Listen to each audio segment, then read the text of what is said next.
Bienvenidos a Para que conozcas la verdad, un tiempo para meditar en la palabra de Dios y crecer en la gracia de Cristo.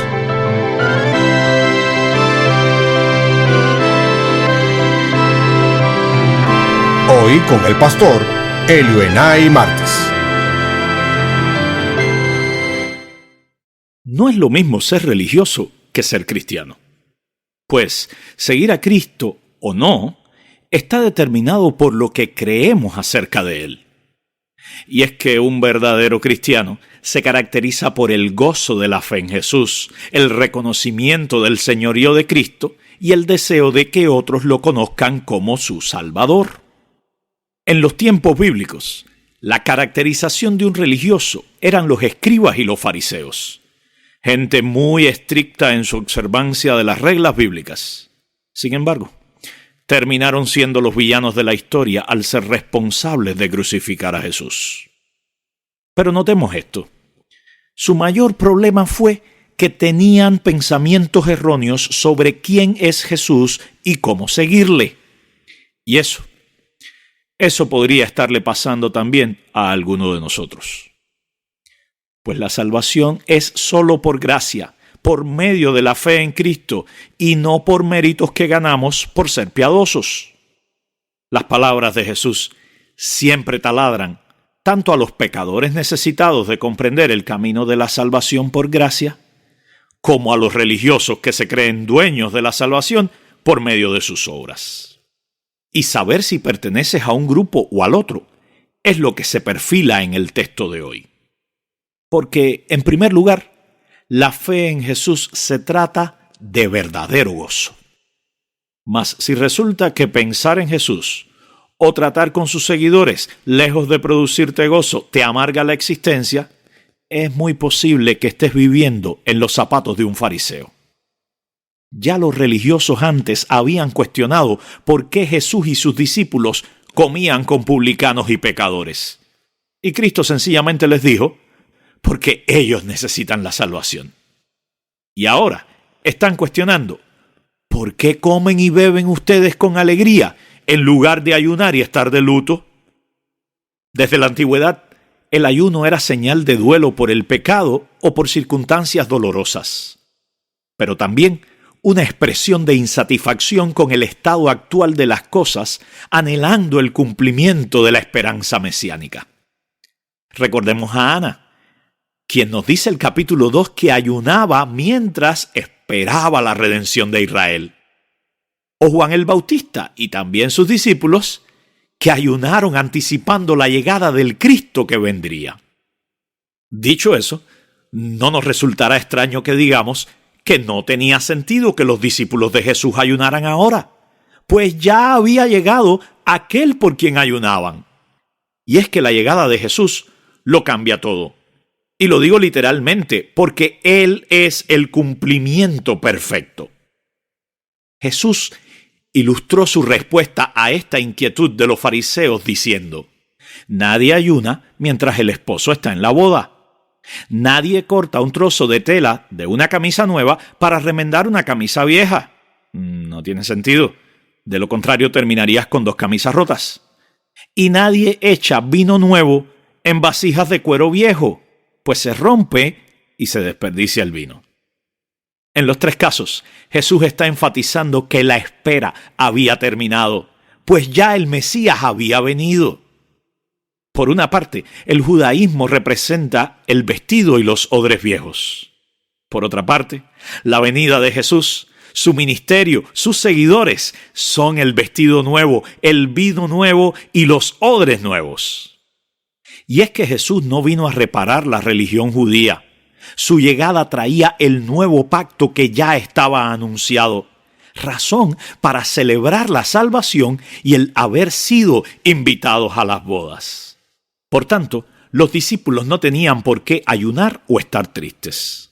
Y es que solo las personas que ven su profunda necesidad espiritual y confían en Jesús pueden regocijarse por la salvación que Él ha traído. Pero los que están contentos con ellos mismos y con su religión podrían perderse la relación con Jesús y la celebración gozosa que trae este vino nuevo. Por tanto, Debemos confiar en el Salvador y no creernos seguros en nuestra propia justicia. Eso nos deja entrever que el primer paso para convertirse en un fariseo religioso y santurrón es creernos suficientemente buenos como para no necesitar a Jesús, esperando que todo el mundo actúe de cierta manera y juzgando al que no lo hace. Y les aseguro que caer en ese tipo de religiosidad es más fácil de lo que parece. Cristiano, tengamos cuidado de intentar llevar a otros a nuestro frágil ejemplo sin guiarlos a las Escrituras correctamente entendidas. Pues el Señor nos libra del fariseísmo atando nuestras conciencias a su palabra, no a las preferencias de los hombres. La experiencia de los cristianos en crecimiento siempre ha sido que a medida que crecemos en santidad personal, más conscientes nos volvemos de nuestros pecados. John Newton escribió: "Dos cosas sé, que soy un gran pecador y que Cristo es un gran Salvador". Y esa confianza en la persona y la obra de Jesús produce un desbordante gozo y es motivo de celebración. En segundo lugar, la fe en Jesús se afirma en su señorío por sobre todas las cosas. Cierto día de reposo, los discípulos estaban atravesando campos de trigo y agarraron un poco de grano para comer. No es como que estaban cosechando el sembradío, pero los fariseos, que andaban espiando a Jesús y a los discípulos buscando una manera de atraparlo, vienen entonces con una nueva pregunta. ¿Por qué hacen lo que en la ley es ilícito? Como ya Jesús les había descalificado por ponerse ellos mismos como ejemplo, ahora apelan a lo que la ley establecía, pues fue Dios quien ordenó a Israel que observara el día de reposo y lo santificara. Los fariseos habían creado todo tipo de leyes de lo que se podía y no se podía hacer el sábado, a tal punto que sus descripciones y reglas habían vuelto casi imposible guardar el sábado en su sentido original. Ellos apelaban tanto a sus rituales que pasaban por alto la misericordia ante las necesidades de las personas. Como en este caso, los discípulos de Jesús tenían hambre. Y nada más lejos del propósito de los mandamientos de Dios, los cuales son para nuestro bienestar y para su gloria. Y es que este es el segundo paso potencial para convertirse en un fariseo: hacer que nuestras reglas sean más importantes que el mismo Jesús. Ellos querían a Jesús sometido a sus reglas y deseos, pues no reconocían el señorío de Cristo. Y los fariseos acusan entonces al Señor de quebrantar la ley. La respuesta inicial del Señor es muy simple. Él no puede creer que ellos no conozcan los antecedentes bíblicos a esto que acaba de ocurrir. Jesús está en la misma posición del más grande y célebre rey de Israel, David, quien según 1 Samuel 21, cuando era perseguido por Saúl, él y sus hombres tuvieron hambre y solo había un lugar seguro al que podían ir: el templo de Dios. Y allí el sacerdote les dio a comer del pan de la proposición. Y en ninguna parte de la Biblia se reprende o se condena a David por hacerlo. Mateo en su evangelio apunta que Jesús les dijo: "Y delante de ustedes hay uno más grande que el templo". Y la razón es que mientras ellos acusaban a Jesús de quebrantar la ley acerca del día de reposo, Él les aclara: el Hijo del Hombre es Señor aún del día de reposo, porque Él es el Señor de la ley de Dios, porque Él es la norma de interpretación perfecta, porque Él gobierna el sábado, porque Él es quien lo hizo y lo dio. Y tanto el día de reposo como cada día de la semana están bajo la autoridad de Cristo. El punto aquí es sencillo. ¿Hay para ti algo más importante que el Señor Jesucristo? ¿Alguna ley? ¿Alguna tradición? ¿Algún día? ¿Algún hábito? ¿Alguna persona? ¿Alguna pertenencia? ¿Se afirma tu fe en el señorío de Cristo por sobre todas las cosas? Los fariseos servían a la ley, pero la ley estaba destinada a servir a los hombres. La ley tenía la intención de protegernos del exceso de trabajo, de la idolatría de las cosas, de olvidarnos de Dios, de descuidar nuestros cuerpos.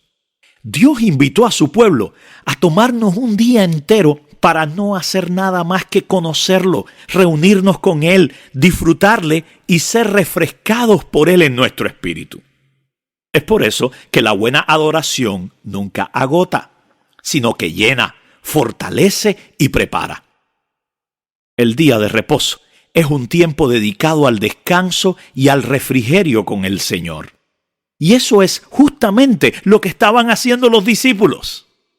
Pero los fariseos eran incapaces de verlo, porque si no reconoces el señorío de Cristo, serás incapaz de ver sus bendiciones y mucho menos de cumplir su ley.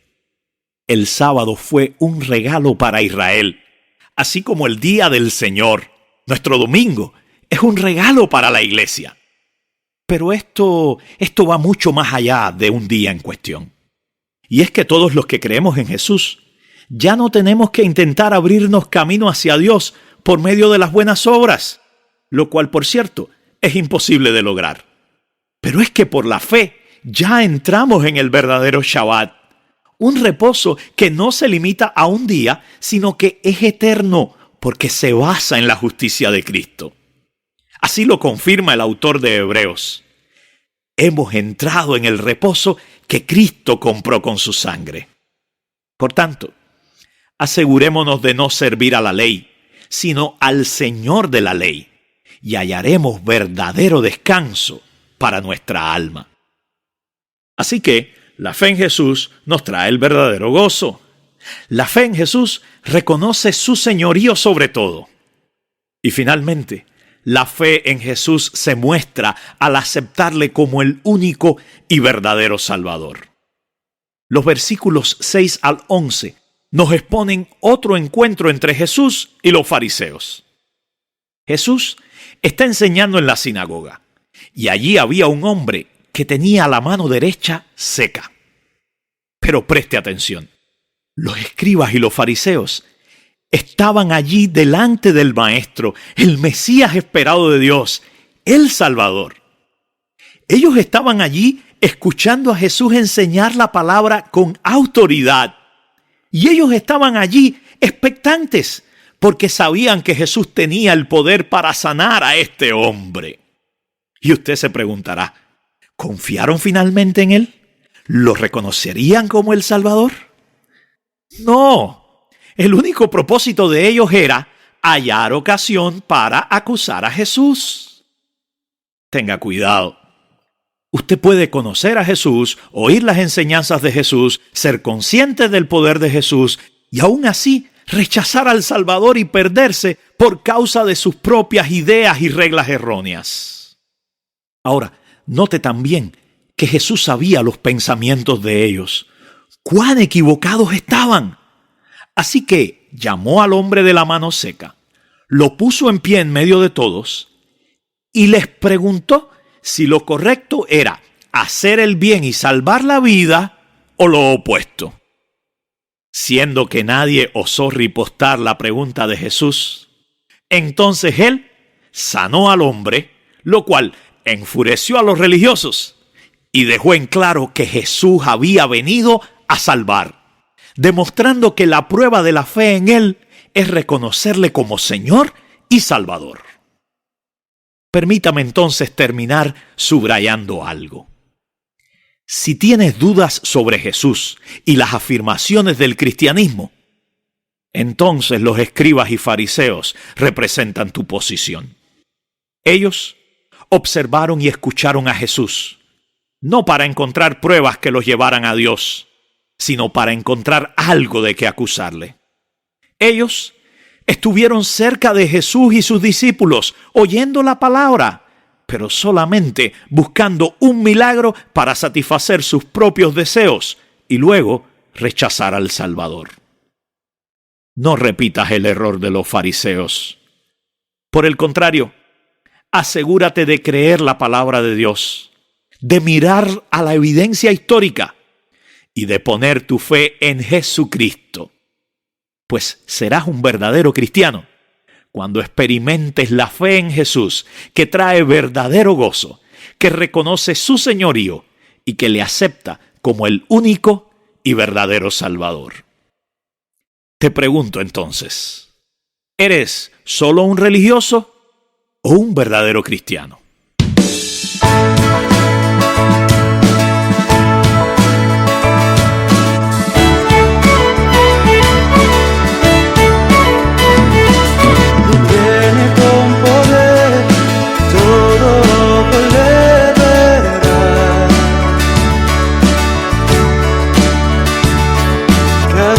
Romperá, todos le adorarán. ¿Quién detiene el poderoso? Mi Dios es león, león de Judá. Su voz poderosa defiende a su pueblo. Todas las rodillas le adorarán.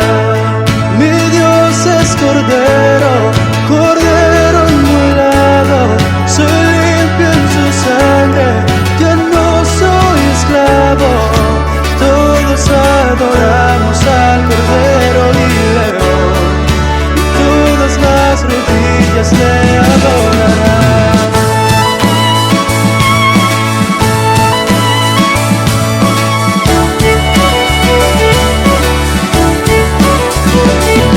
Por puertas hoy abrí, camino para nuestro Rey. Él vino a salvar al cautivo libertad. Es quien detiene el poderoso. Mi Dios es león, león de Judá. Su voz poderosa defiende a su pueblo. Todas las rodillas le adorarán. Mi Dios es cordero, cordero inmolado. Soy limpio en su sangre, ya no soy esclavo. Todos adoramos al Cordero y León. Todas las rodillas le adorarán.